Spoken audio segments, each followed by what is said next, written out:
VCY America presents Crosstalk, a nationwide call-in program discussing issues that have an effect on our families, our communities, our churches, our nation, and our world. Crosstalk, an opportunity for you to voice your concerns for biblical principles. And now live by satellite and around the world on the internet at vcyamerica.org. Here is today's Crosstalk.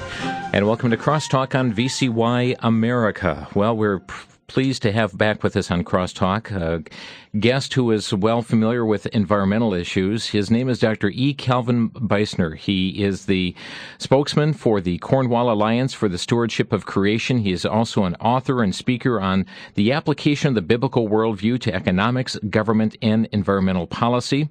Today we're going to be looking at a number of environmental matters, including what's happening with Solyndra, the Keystone pipeline issue, and many other matters as well. Dr. Beisner, welcome back to the program Crosstalk. Thank you very much, Jim. It's good to be back on your program. It's been a little while, but I always enjoy being with you. For many years now, we've been concerned about the U.S. being dependent on Middle Eastern oil, and a solution to lessen this dependence has come forward with a project known as the Keystone XL Transcontinental pipeline. Can you tell us about that? Yeah, it's a pipeline that would bring oil brought out of the oil sands of Alberta, Canada, to refineries in the U.S., in Illinois and in Texas. And it's an extension, really, of pipeline that already exists. It would not be a brand-new project. And some environmentalists have been opposing it, as they do any such project, because of ecological risks. There are always ecological risks with any kind of industrial or energy-related project. We try to minimize those as much as we can, and to do it in a cost-effective way. And from the study that I've done, I think the Keystone XL pipeline extension has quite adequate safeguards on it, not to eliminate all risks. That's not possible in the real world, but to make them acceptable.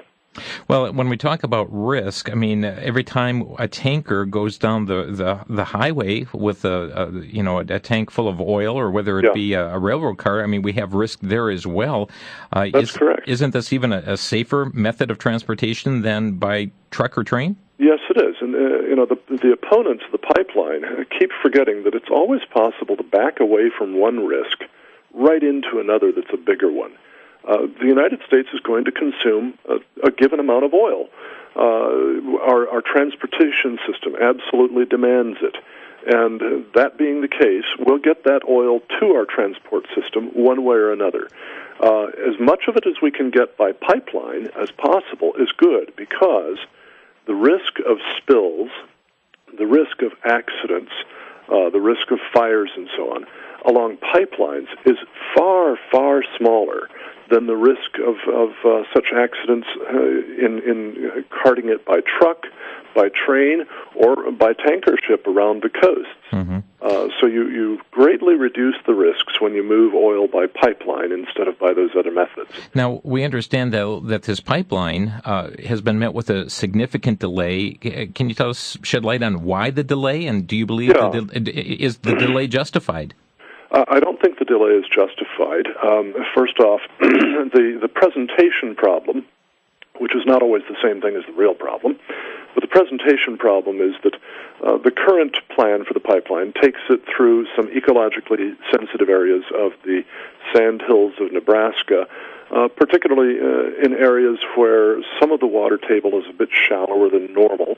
And so some people are afraid that a spill along those areas could threaten some of the water supply.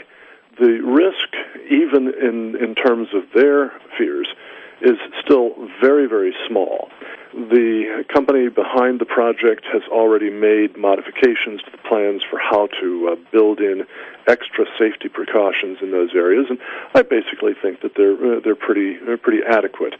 Members of the Nebraska legislature, state legislature, as well as members of Nebraska's delegation to Congress, seem to be pretty well satisfied with this. The environmental advocacy groups are not. That's the presentation problem. I think the reality is simply that the environmental advocates do not want this oil brought in, period. And they'll use any excuse to avoid it. The delay was put on by the U.S. State Department, which, of course, is a part of the executive branch of the government. It's under the authority of President Obama. And it's very significant that they have determined that they're not going to make their decision until after the 2012 elections. You couldn't do more to say this is a political decision. It's not a technical. It's not a science-driven decision. Yeah, I believe that has huge implications. I mean, to say that we're delaying this and a decision's being made after the next election, somebody's trying to skirt an issue here. Exactly. Frankly, the scientific assessment does not support any need for that delay. But the way I see it, it's a sop to the environmental supporters of the Obama side on this. Here's how it works. Obama basically knows that he's got the left-wing environmental vote tied up. That's not going to go to opponents in next year's election, whether of himself directly or of fellow Democrats in the Senate or the House of Representatives. But they're upset with him because his EPA has already delayed the imposition of several new regulations on the energy sector of the American economy. And so some of them have been a bit flagging in their support. This is a way for him to say, see, guys, I'm still with you. But he also knows that ultimately this is going to wind up being approved, and so he can keep their support into the next year's elections, and yet still wind up approving the pipeline extension. Now, some have conjectured that this would be more than just a delay, but maybe even a fatal blow to the project. Do you have any concerns about that? Well, I don't really think that it's going to come to that. I certainly hope it won't. But frankly, the reasons behind going ahead and doing this project are so strong that even the Energy Department, the EPA, and so on have not opposed it. It's the very fact that this comes out of the State Department instead of out of the EPA or the Department of Energy indicates that this is really a political matter. Why the State Department? Well, precisely because it is a matter of bringing oil from another country in a pipeline that is built in the United States, funded largely by a Canadian corporation instead of an American corporation. And so America's treaty relations with Canada become involved, and that's why the State Department gets involved with it. So Secretary Clinton would be a key component in all of this then? Yeah, at least in terms of ultimate responsibility. Mm-hmm. This has not been a major priority for her. As you know, she's been over in Asia and opening up doors for potential contact with Myanmar, as some tiny hopes of liberalization for the government there appear. What kind of economic impact would allowing this pipeline have on the U.S., and what impact do we have due to the delay? Well, it's a $7 billion project, for one thing. That's a lot of money to be poured into the U.S. economy. And that's coming from Canada, is that correct? Yes, and it would bring with it thousands of direct and indirect jobs, millions of barrels of oil, and billions of dollars to the American economy. So that's kind of the beginning of it. The next issue is that it does relieve our use of oil out of the Middle East. Canada is already the number one supplier of imported oil to the United States, and it overwhelms the entire Middle East combined, even Saudi Arabia. But this pipeline, because it would bring more oil from a friendly source to us, would relieve our dependence on very unfriendly sources, would also reduce the revenues of those unfriendly governments in the Middle Eastern countries, which then means that they have less money on hand to fund radical Islamic affairs around the world. So if the U.S. puts up this roadblock here with the delays, if Canada doesn't sell this oil to us, where will it go? Well, it's probably going to go mostly to China. In fact, Canadian Prime Minister Stephen Harper has already announced that if the Keystone XL extension doesn't go through, the oil will mostly be shipped to China and India. And those who are trying to oppose this on environmental grounds really need to think a little more carefully about the long-term consequences, because the fact is that if instead of pipelining this oil into the United States, we ship it to China, we increase the risk of spills, increasing the risk of ecological damage to the world. But that's not the only problem. In China and India and other developing countries around Asia, the transport systems are not nearly as efficiently built or as cleanly operated as they are here in the United States. The consequence will be that there will be more pollutant emissions to the Earth's ecosystems from the same amount of oil burned there than there would be if it's burned here. So ultimately it's going to do more harm to the environment than bringing it here into the United States. You're being too rational. Well, that's what's needed. We need, as my dear friend Dr. D. James Kennedy always used to say, we need warm hearts and cool minds. And we just have to commit ourselves to that way of thinking about issues like this. What does this do, though, to our relations with Canada? Well, I don't think it helps our relations with Canada at all. I mean, it clearly, in his comments on this issue, Prime Minister Harper was quite disappointed in the U.S. State Department's position on this. And Canada has been a very good friend to us. We should be building that friendship and strengthening it, not undermining it. We're speaking today with Dr. E. Calvin Beisner, who is the spokesman for the Cornwall Alliance for the Stewardship of Creation, and talking about a number of the Keystone pipeline and as well as the environmental issues that we're going to branch off to here in just a moment.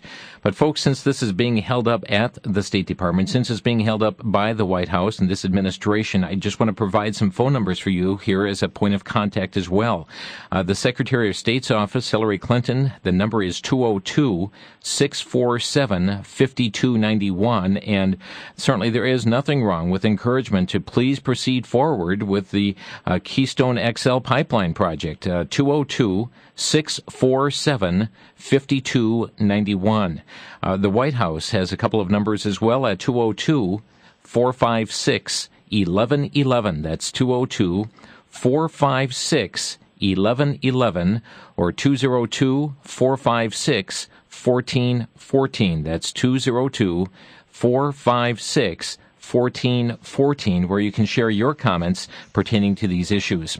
We're just seconds away from the break, and when we come back, we're going to be talking about a couple of other matters.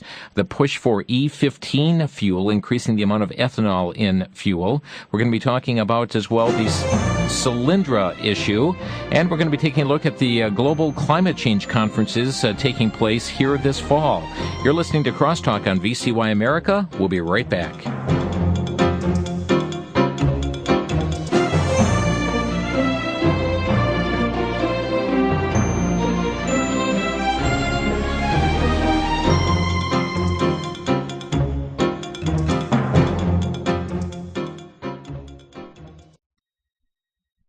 Back to Genesis with Dr. John Morris, creation author and president of the Institute for Creation Research. Dr. Morris, do we know if amphibians evolved from fish? Chris, according to evolution, they did. The first evolved amphibians could barely walk.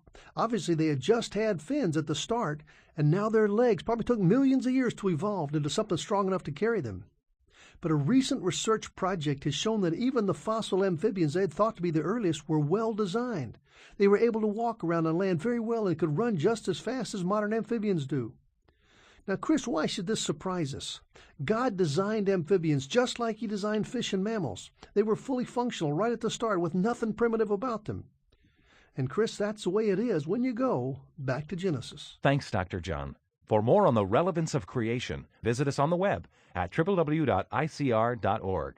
That's www.icr.org.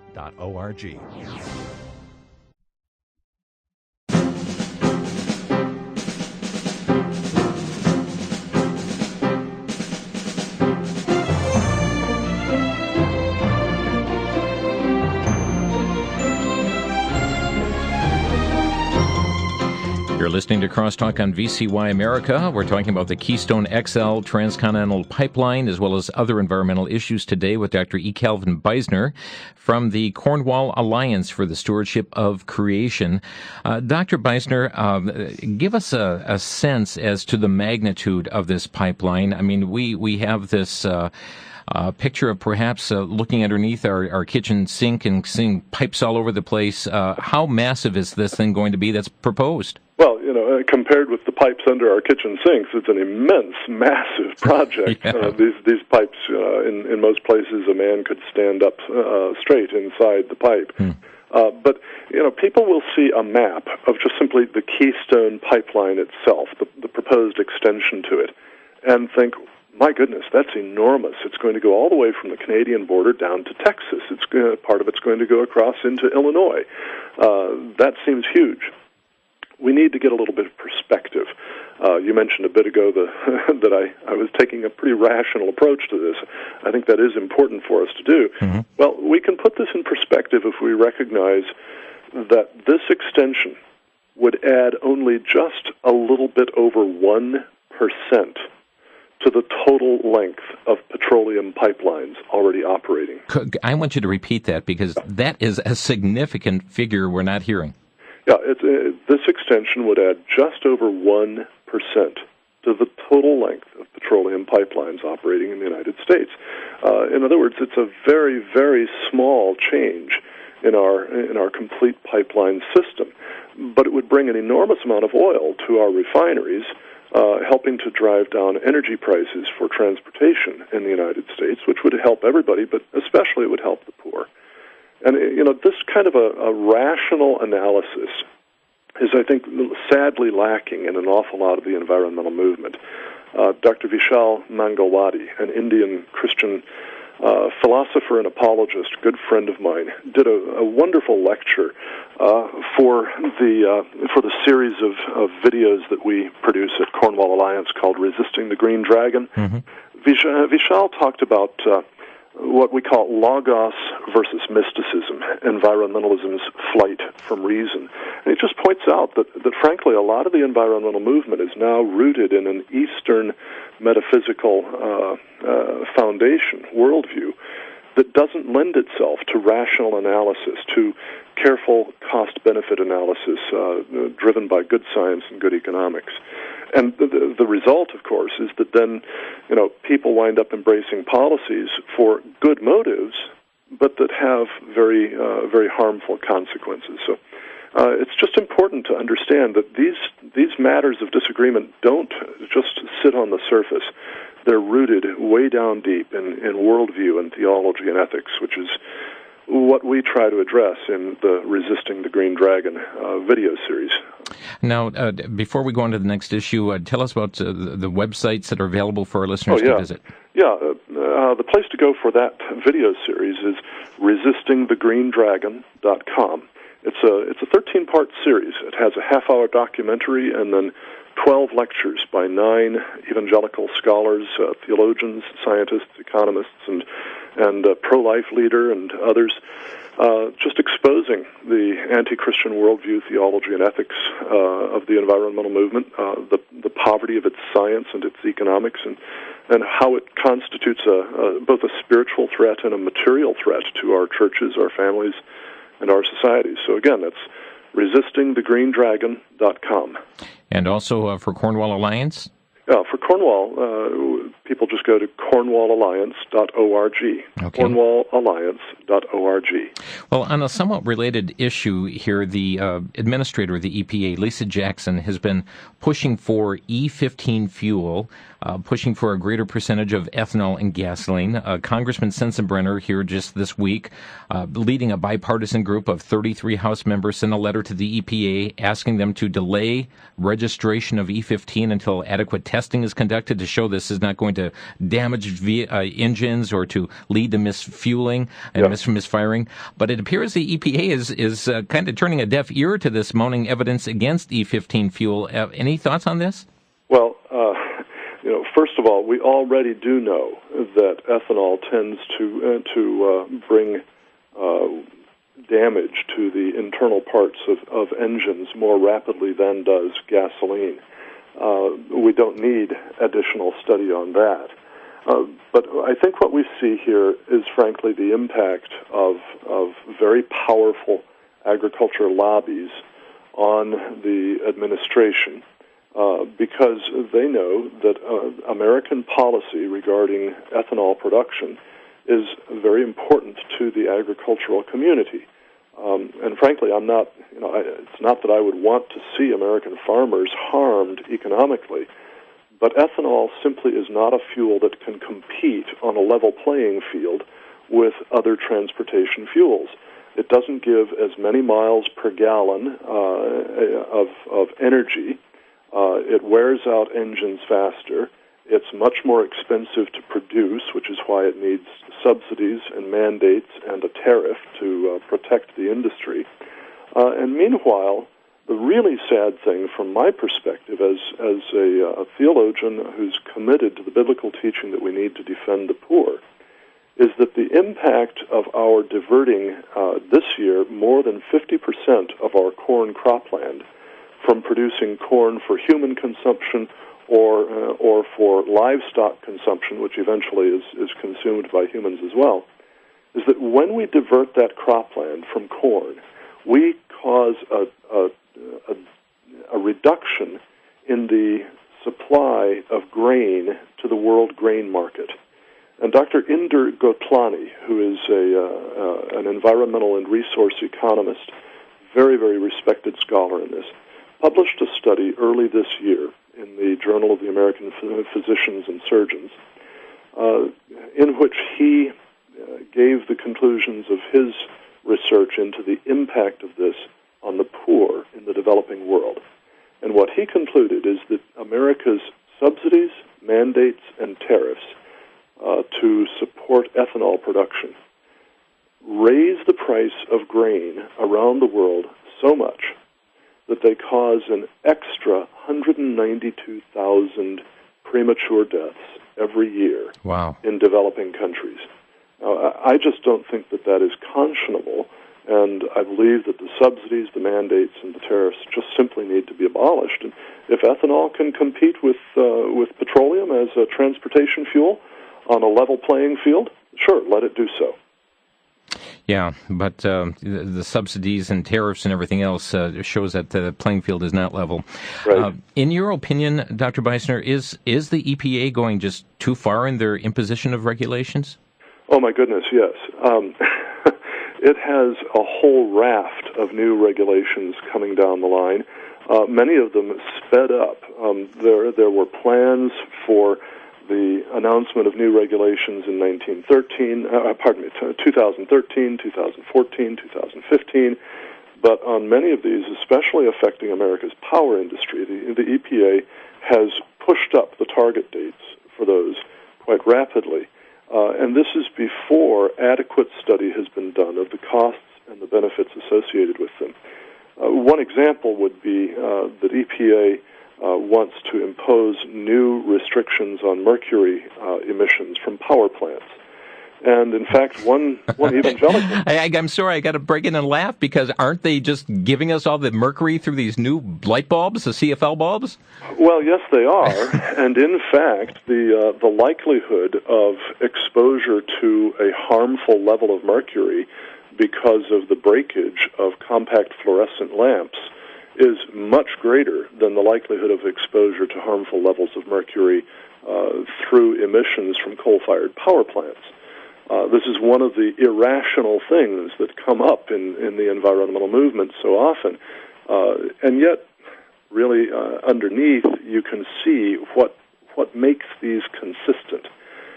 Both of these constitute basically steps that raise the cost of a prosperous society. And environmentalists tend to think that our prosperity is a threat to the ecology of the world. So if you want to slow our economic development, if you want to reduce our economic development, if you want to make us poor, then you do such things as forcing us to use less helpful lighting. CFLs are not as bright as incandescents. much more expensive than incandescence. You force us to use more expensive energy sources, and you make the production of electricity, even from the sources we already use, more expensive. That's what unites those two, even though they seem to be inconsistent. But the truth is that mercury emissions from U.S. power plants constitute a negligible threat to human health. And even the EPA itself says that there would be no discernible health benefit from its new mercury emissions regulations. But they would cost the energy sector of the American economy anywhere from about $10 billion a year, which is EPA's estimate, obviously weighted in its favor, to somewhere in the range of $100 billion per year. Well, frankly, you can calculate added deaths from the cost of regulatory compliance because life expectancy is tightly correlated to income per capita. If we lost $10 billion a year in regulatory compliance costs because of the mercury regulation, that would cost us about 667 premature deaths every year in America. If it were $100 billion instead, then that would be 6,667 extra premature deaths every year because of that one regulation. That's just one. It's almost like a disguised population control program. Well, it's very interesting to me that the biggest funders, foundations funding green NGOs, non-governmental organizations, are foundations that have been funding the anti-population growth movement for over a century, in some cases, for 50 to 60 years in other cases. Rockefeller Foundation, Rockefeller Brothers Fund, Ford Foundation, Pew Charitable Trusts, the Hewlett Foundation, and others. And it's especially interesting to me that you raise that because one evangelical group, the Evangelical Environmental Network, has been doing a campaign all this year in support of the EPA's proposed new mercury restrictions, saying that doing this is a pro-life issue because babies are put at risk to mercury consumed by their mothers during pregnancy from fish that have been, that have consumed some of this mercury. Now, frankly, they badly exaggerate their data, and instead of 1 in 6 babies exposed, it's more likely 1 in 1,000. But they say simply harmful levels. They don't define the harm. The reality is that the harm, not from the levels that they point out, but from levels more than 10 times as high, is an almost undetectable delay in neurological development that tends to disappear when babies are 2 to 3 years old, is almost always entirely gone by the time they're 7 years old. That's not a life or death matter. With abortion, which is what pro-life is all about, you've got a dead baby at the end of every abortion. That's With right. this, no. Dr. E. Calvin Beisner, our guest here today. We're going to take a break, and we're going to just hit on Cylindro when we come back, but we're going to open our phone lines, folks. Maybe you've got a comment or question on these issues. Our number, 1-800-733-9829. Get on board, 800-733-9829. Let's get your reaction to these matters. We'll be right back. A growing controversy has emerged. Is Mormonism a cult? It's important you examine the evidence for yourself by reading the book The God Makers. Ed Decker, who spent 20 years in the Mormon Church, has teamed up with Dave Hunt to write this shocking expose of what the Mormon Church really believes. Mormons claim to follow the same God and the same Jesus as Christians. They also state that their gospel comes from the Bible. But are they telling the truth? The God Makers, one of the most powerful books to penetrate the veil of secrecy surrounding the rituals and doctrines of the Mormon Church, reveals the inner workings and beliefs of Mormonism. You'll discover the true nature of the Church of Jesus Christ of Latter-day Saints and its hidden worldwide agenda. Though penned in 1997, it gives proper understanding for the issues we're facing today. The God Makers is available for a donation of $17 or more to VCY America by calling 1-800-729-9829. That's 1-800-729-9829.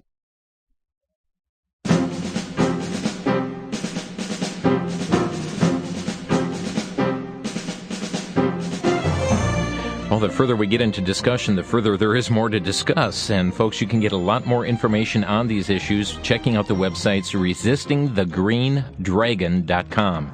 That's resistingthegreendragon.com, and also cornwallalliance.org. We're talking with Dr. Calvin Beisner. And Doctor, just before we get to Solyndra here and some phone calls that are coming in, I see the lines are jammed. Let's you had a further comment here as it relates to this matter of perhaps disguised population control through environmental means. Yeah, well, we were talking about the costs of new regulations in terms of human lives, not just corporate bottom lines, but actual human lives. And then I had mentioned that it was ironic that you had raised that population connection because the Evangelical Environmental Network has for almost a year been doing a campaign to support EPA's new restrictions on mercury and calling this a pro-life issue. I had just closed before the break by pointing out that it's not a pro-life issue because the babies' lives are not endangered. What actually is the risk is an almost undetectable delay in neurological development. But I had brought that up when you mentioned population control for this reason. The EEN's campaign to paint support for EPA's mercury restrictions was funded by a $50,000 grant from the Rockefeller Brothers Fund, given in July. 2 years before, Rockefeller Brothers Fund had given the EEN $200,000 to support its climate control policy, its desire to persuade evangelicals that they should support belief in dangerous man-made global warming and therefore the reduction in the use of fossil fuels, which means basically making energy a lot more expensive for everybody. Rockefeller Brothers Fund supported that. In 2006, they received a $475,000 grant to fund their Evangelical Climate Initiative on the same subject. And they're a part of the National Religious Partnership on Environment, which is heavily funded by Rockefeller Brothers Fund, Rockefeller Foundation, Pew Charitable Trusts, Ford Foundation, and the Hewlett Foundation.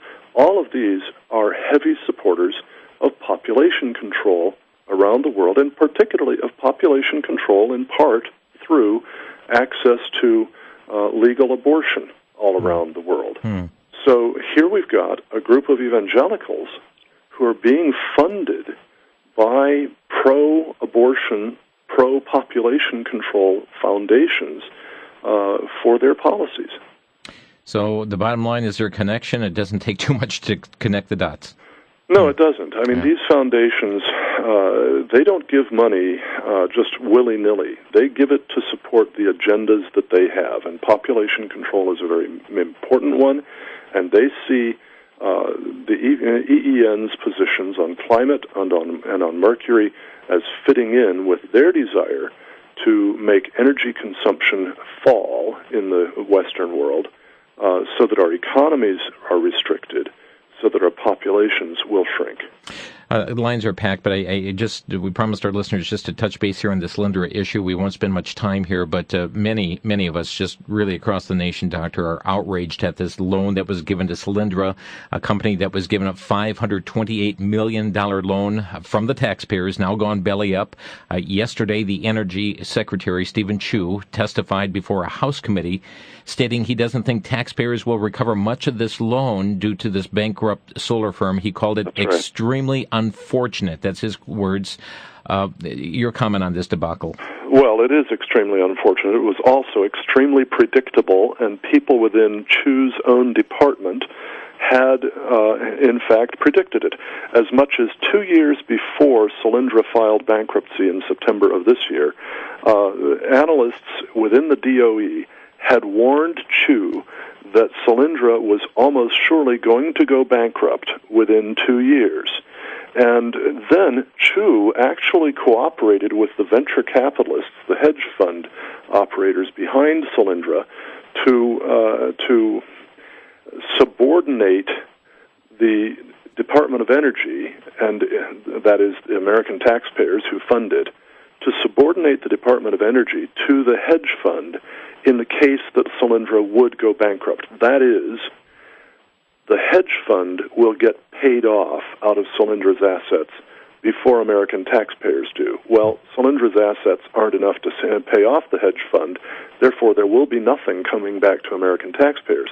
And the interesting thing about this, pointed out by Cliff Stearns, the chairman of the committee that's investigating this in the House of Representatives, is that the act that Congress passed in 2000, I believe it was 2006, that made these loan guarantees for renewable energy projects possible, explicitly forbade subordinating the American taxpayer to venture capitalists in case a company that had received a loan guarantee went belly up.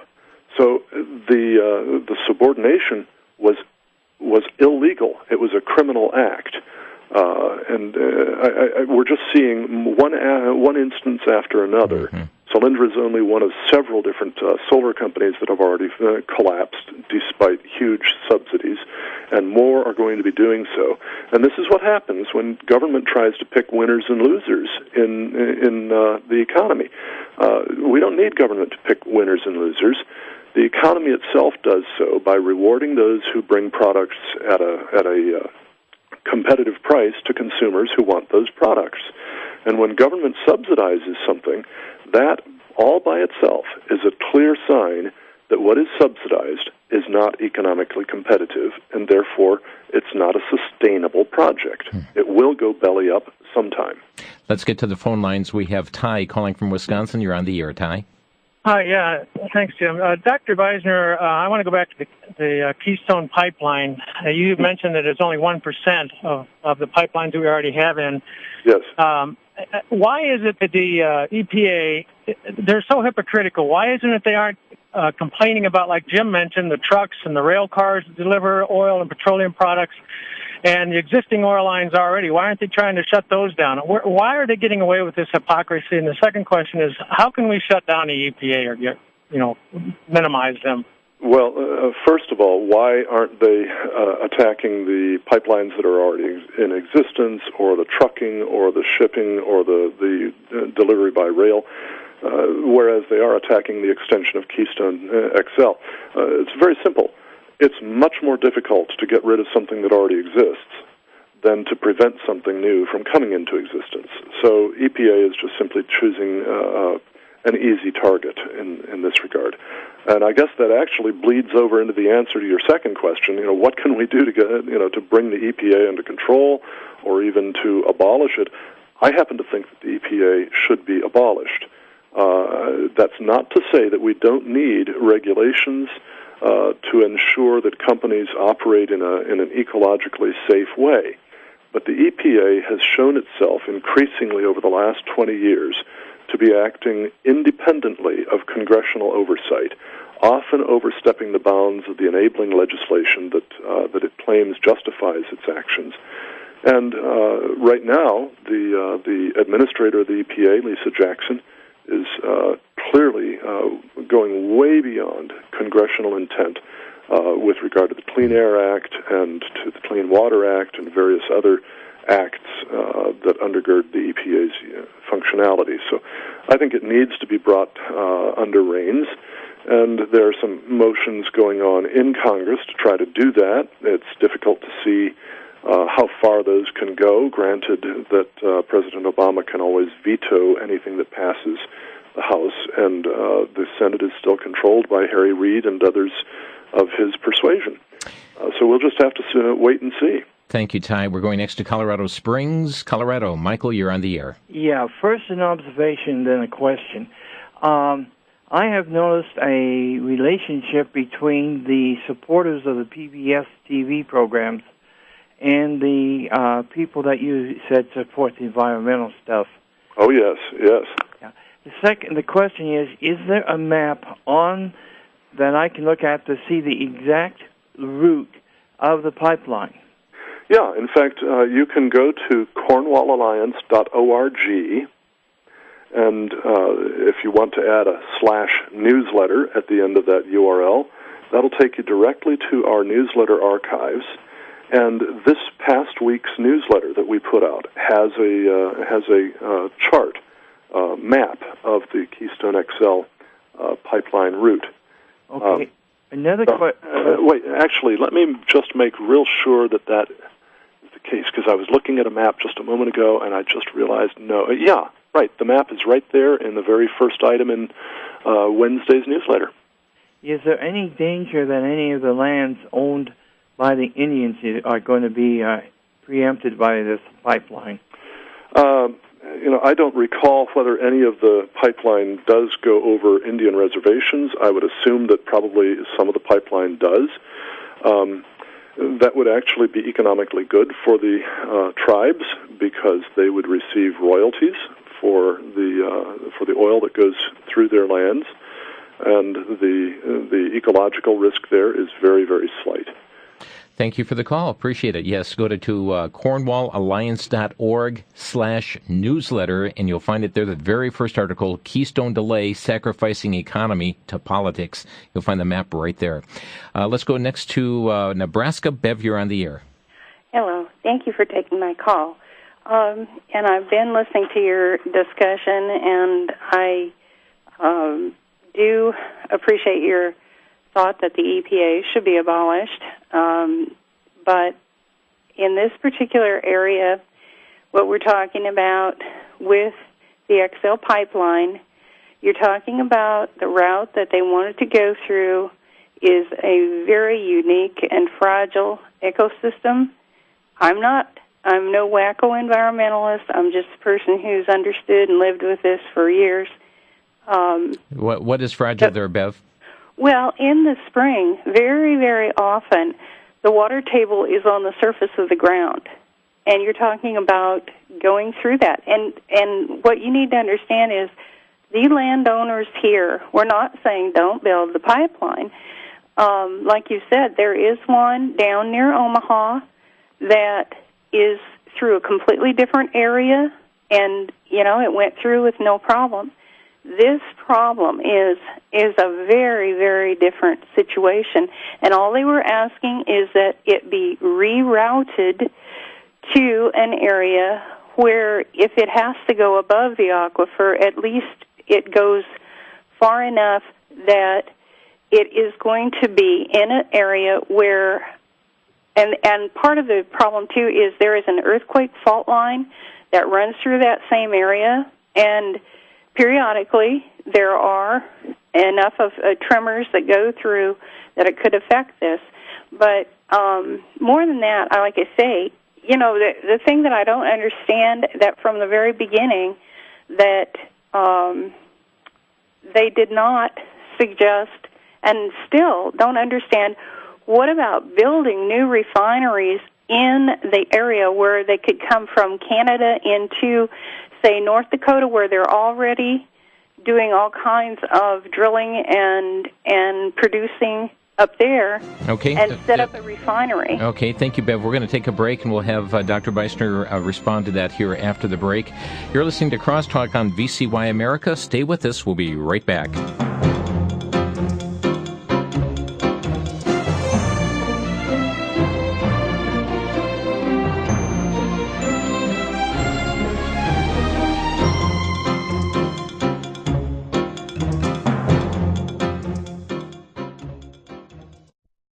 For the Worldview Weekend Minute, I'm Brandon House. Our website is worldviewweekend.com.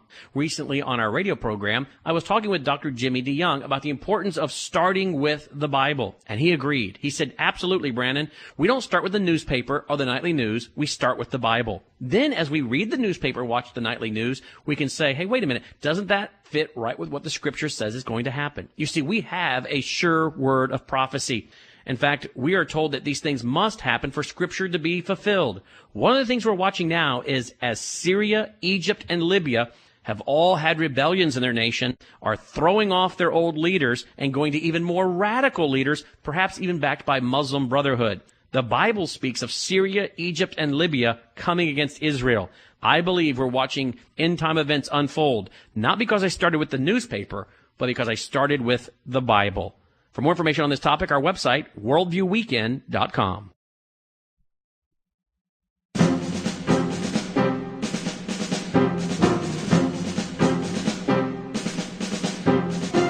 This is Crosstalk on VCY America. Dr. E. Calvin Beisner is our guest here today from the Cornwall Alliance for the Stewardship of Creation. And Bev called from Nebraska here, Dr. Beisner, and was saying, hey, this thing is going over environmentally sensitive area. This thing should be rerouted. Further having some concerns about why don't we just put some refineries closer to the source of this the deposit. Your comments here to Bev.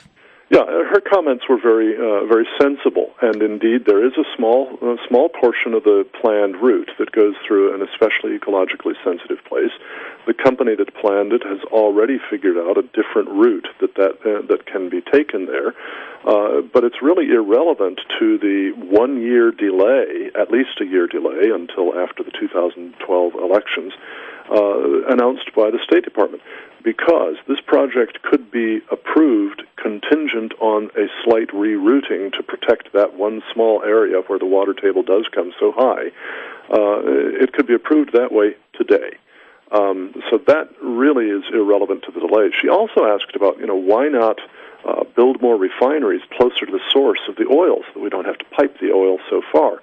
There are a couple of different things that come into play there. The first one is try getting a permit to build a new oil refinery in the United States right now. Mm-hmm. We have added almost no capacity to our oil refining industry since the 1970s because environmental regulations make it almost impossible to do it. Thank you, EPA. Thank you, EPA. Second, oil is a safer commodity to transport over long distance than gasoline and diesel.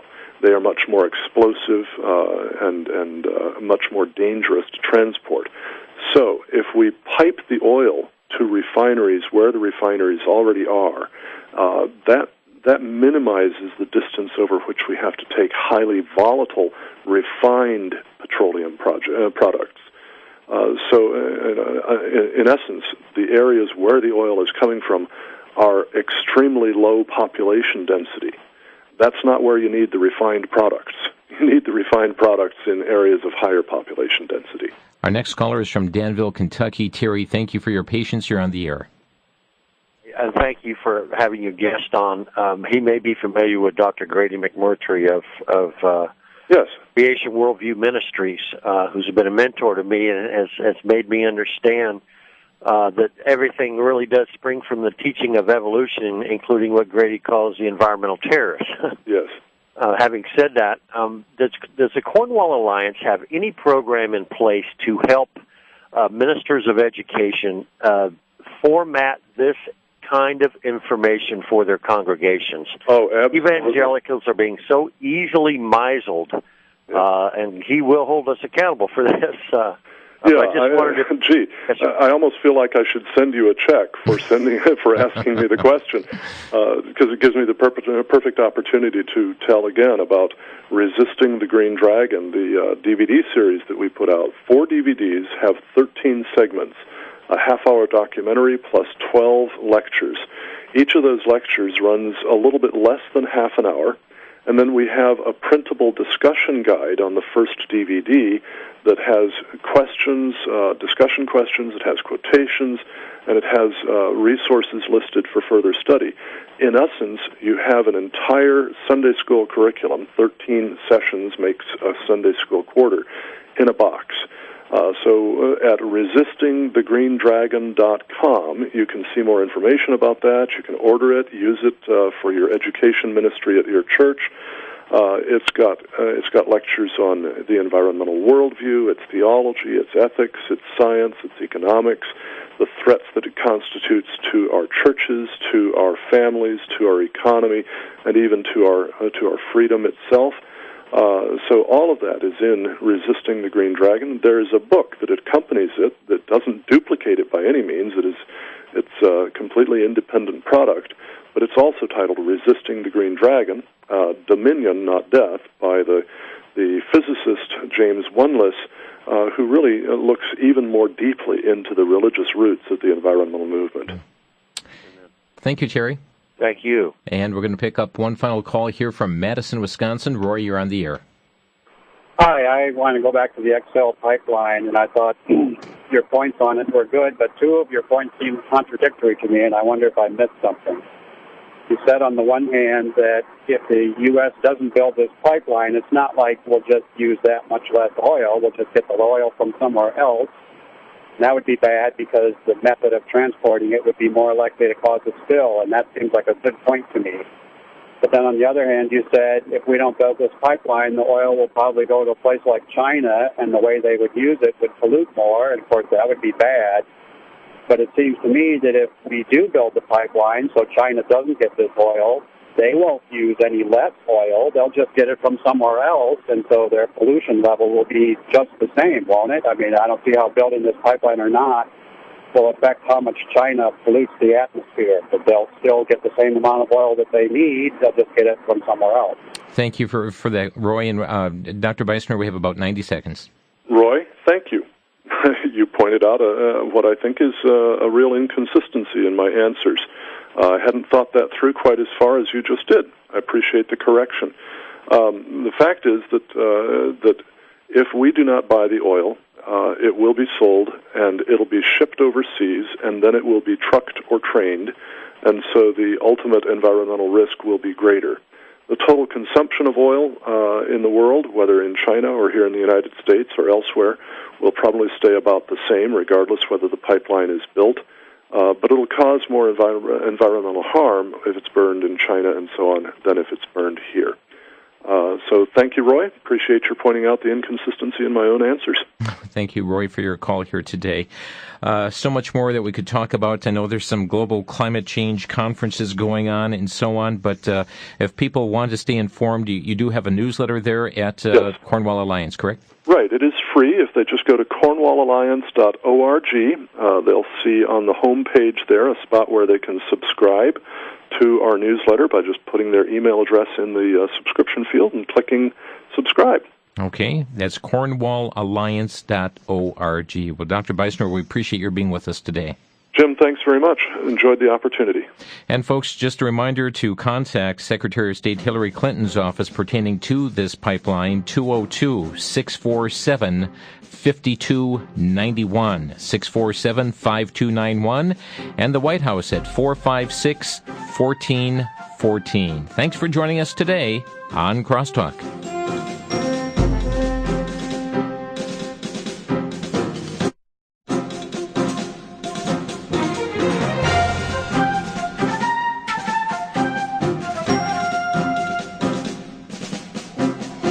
You've been listening to Crosstalk via satellite and the internet from VCY America. Views expressed may or may not be those of this station.